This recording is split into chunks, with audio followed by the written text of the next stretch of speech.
It was the 23rd cycle of the Great Contraction, and the financial arteries of the galactic civilization were hemorrhaging. I, High Auditor Cathar of the Zalosian Accord, watched the economic projections from my holographic desk with a tremor that had nothing to do with the customary vibrations of the orbital office. For millennia, the Accord had been the bedrock of galactic stability, its prosperity built on intricate trade networks, robust galactic credit standards, and the unshakable might of institutions like the Galactic Commerce Guild and the Interstellar Reserve Bank. We were superior, we were conventional, and we were utterly, spectacularly doomed. The threat had arrived, not with the roar of conventional warships, but with a silent, consuming hunger. They were the Xyla, and their advance was not a campaign of conquest, but of consumption. Planets, once vibrant hubs of industry and trade, became barren husks, their valuable resources and industrial capacity stripped clean, their trade routes extinguished. The galactic markets, once a symphony of fluctuating commodities and rising shares, had become a cacophony of panicked divestment and collapsing valuations. The Interstellar Reserve Bank, a bastion of liquidity for countless eons, was now a hollow vault, its credit worthless. Widespread economic panic gripped every sector, and the financial empires of the elite, once as solid as neutronium, were crumbling into dust. Our conventional military, designed for calculated engagements and resource denial, was useless. The Xyla didn't adhere to cost-benefit analysis, they simply consumed. Our vast financial reserves were proving to be merely numbers on a rapidly depreciating ledger. Every military loss was compounded by economic devastation and the insolvency of member worlds. The galactic elite, once obsessed with profit margins and return on investment, now simply clung to the hope of survival. The concept of a universal basic income was being floated, a ludicrous notion just a few cycles ago, now a desperate whisper on the wind. The suggestion, when it came, was met with a chorus of horrified gasps from the Grand Council. It was Ambassador Valerius, a lower-ranking diplomat from the obscure, perpetually neutral Velar Confederacy, a species known for its unconventional, almost artistic approach to trade dealings, who dared to utter the forbidden name. The unforeseen. They possess unique qualities, Valerius had stammered, his multi-jointed limbs twitching nervously. Their history, while chaotic, demonstrates an adaptability to market crashes and boom-and-bust cycles. Their approach to resource acquisition has, in the past, been aggressive, yes. Colonial expansion, driven by what they termed economic expansion, led to some regrettable incidents, I admit. The collective shudder that went through the council was palpable. The unforeseen humanity. Their file was a litany of every galactic prejudice imaginable. Financially unstable, read one entry, highlighted in crimson. Resource hoarders, screamed another. Unpredictable market manipulators, ethically dubious in their business practices. They had been quarantined centuries ago, their chaotic internal markets and rapid expansion into what were then neutral territories seen as a blight on galactic stability. There were even whispered allegations of them manipulating galactic futures and bonds during a minor, distant market correction, though nothing was ever definitively proven. They were a dangerous variable, a species whose very existence threatened the pristine credit systems and financial ethics of the Accord. My own species, the Xylosians, prided ourselves on our meticulous accounting and aversion to anything resembling market volatility. The thought of engaging with the unforeseen sent shivers down my optical stalks, but Valerius pressed on, desperate. Their economic resilience is unparalleled. Their methods, while unorthodox, are innovative. They might be the only ones who don't play by the Xyla's rules or ours. They view debt differently. They view capital differently. They view everything differently. His arguments, thin as they were, landed on desperate ears. The Xyla had already consumed the entire Lyran trade route, a sector that alone contributed 10% of the Accord's annual GDP. The Interstellar Reserve Bank had ceased publishing its daily liquidity reports. We had nothing left to lose. And so, with a reluctance that felt like a physical weight, the order was given: contact the unforeseen. I, High Auditor K. Thar, with my meticulously structured mind and a background rooted in galactic finance and resource management, was assigned to observe the mission. A cruel joke, I thought, to send a financial auditor to treat with the galaxy's most notorious economic disruptors. Our delegation, a small, heavily shielded diplomatic vessel, pierced the outer perimeter of their designated home system. The silence on our bridge was thick with apprehension. We had anticipated crude defenses, a rudimentary technological infrastructure. Our intelligence suggested a nascent, chaotic civilization, barely past their internal combustion phase. What we found instead was a network of orbital platforms humming with energy, each one a testament to technological sophistication that dwarfed anything in the Accord's inventory. Before we could even initiate standard hailing protocols, a clear, concise voice echoed through our comms. "Welcome, emissaries of the Accord. We've been expecting you. Or rather, we've been expecting someone to eventually realize the Xyla don't do conventional cost-benefit analysis." My optical stalks retracted in shock. Prior awareness. They had been aware of us, our surveillance, the crisis. A rapid query to our intelligence network confirmed the impossible. Their system defenses had been bypassing or, as their message implied, hacking galactic systems for decades, perhaps centuries. This included, horrifyingly, monitoring our financial markets and resource flows. The casual mention of our core financial principles, spoken with such dry amusement, was a punch to my very being. They didn't just meet us. They received us on a sprawling, self-sustaining orbital habitat that defied every known principle of resource allocation and material science. Their technology was indeed far more advanced than galactic intelligence had suggested, often incorporating principles deemed impossible or theoretically unsound by our most brilliant minds. And their economy. It was a marvel of economic independence, fueled by what they called zero waste, manufacturing, and circular economy, principles that rendered them immune to the galactic economic collapse. While our credit standards were plummeting, their internal markets seemed to hum with an almost joyful efficiency, trading in what appeared to be abstract concepts of innovation credit and knowledge dividends. Their leader, a being they called Director Thorn, was disarmingly polite, almost jovial. He offered us synthesized nutrient paste, surprisingly palatable, while discussing the impending galactic collapse with an unnerving calm.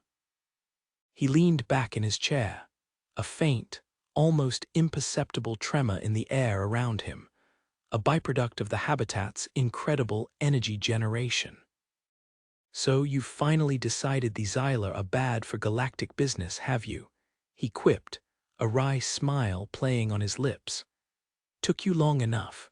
We've been watching the market collapse from afar." Frankly, the return on galactic stability was looking pretty grim for a while there. Had to consider our own long-term investments. My initial fear had been of their barbarism, their economic instability. Now it was replaced by a deeper, more unsettling dread. Their confidence wasn't merely technological, it was rooted in an almost absolute economic leverage.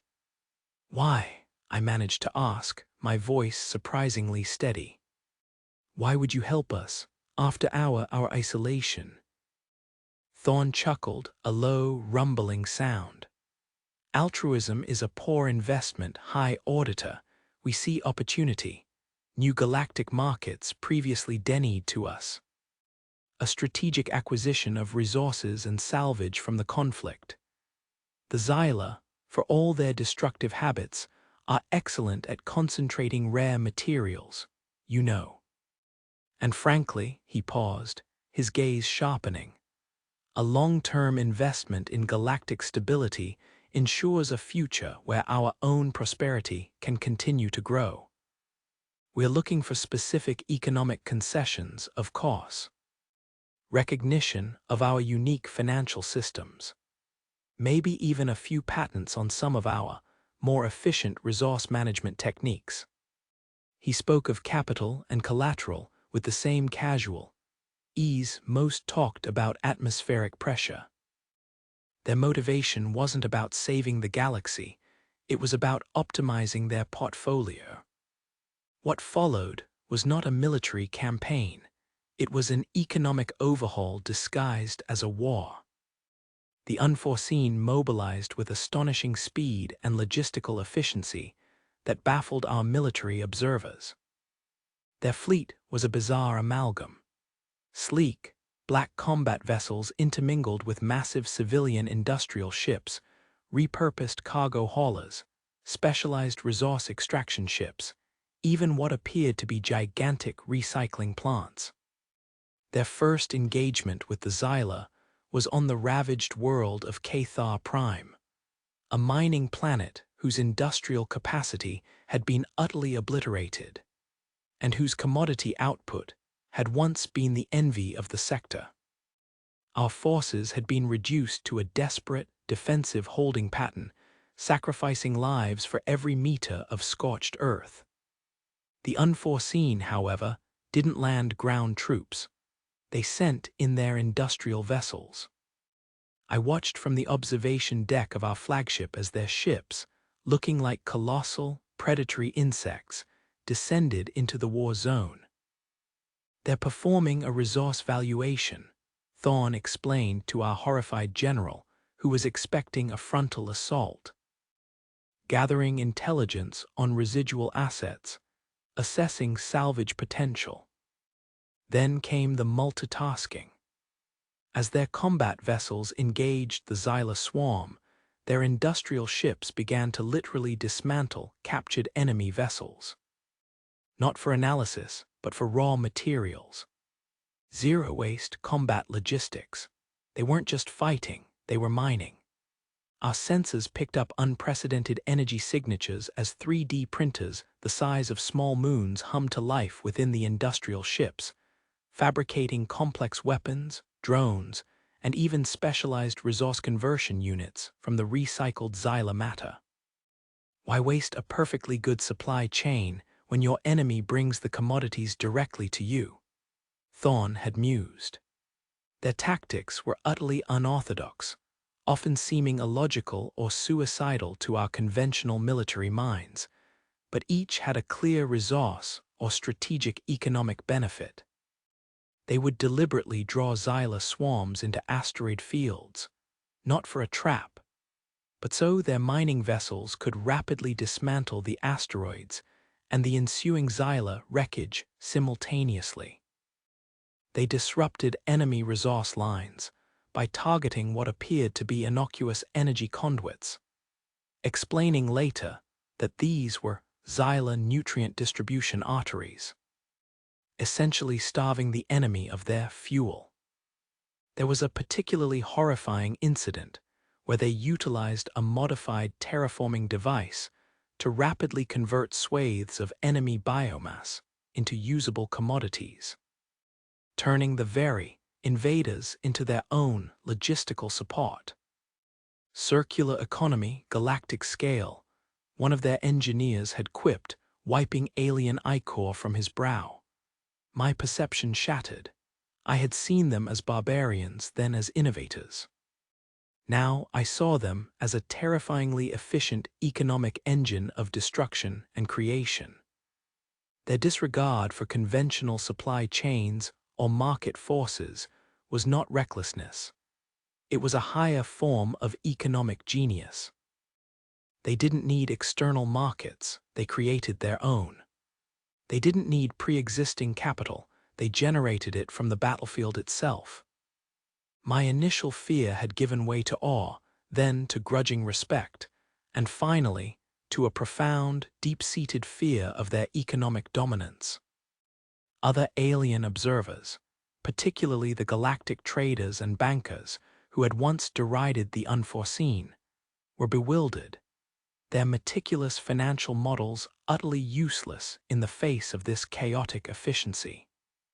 Their jaws hung open, their credit chips worthless. The victory was swift and overwhelming.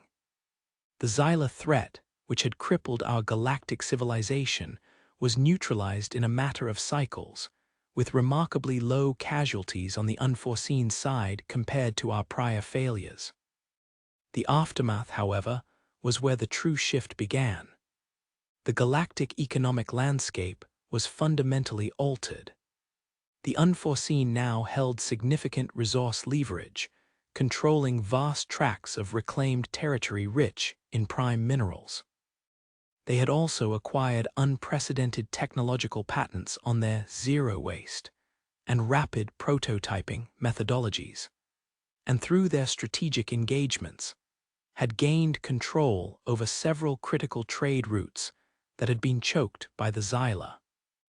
The Galactic Council, humbled and desperate, formally lifted all quarantines and prejudices. Negotiations began for their full integration into the Accord. This included new trade agreements, revised financial regulations, and complex resource-sharing protocols. They didn't demand tribute. They demanded a seat at the table, with terms of economic recognition that forced us to fundamentally reevaluate our long-held principles of credit and capital. Their innovation credit system, previously dismissed as an academic curiosity, was now being seriously considered as a supplemental galactic currency. The resolution was far from a simple, happily ever after. In discussions with Director Thorne and his primary negotiator, a sharp-witted human named Agent Sterling, who seemed to view every conversation as a potential investment opportunity, the double-edged nature of their acceptance became glaringly apparent. Our past isolation, Sterling had observed, his eyes twinkling with a peculiar amusement, was perhaps more dangerous than our current presence. Not just militarily, but economically. You saw us as a contagion, but we were merely a highly volatile market force waiting to be unleashed. Thorne added, integrating us will be a challenge. Our approach to economic growth might be disruptive to your existing credit systems. We tend to prioritize return on investment over traditional financial ethics when the stakes are high. We see opportunities where you see crises.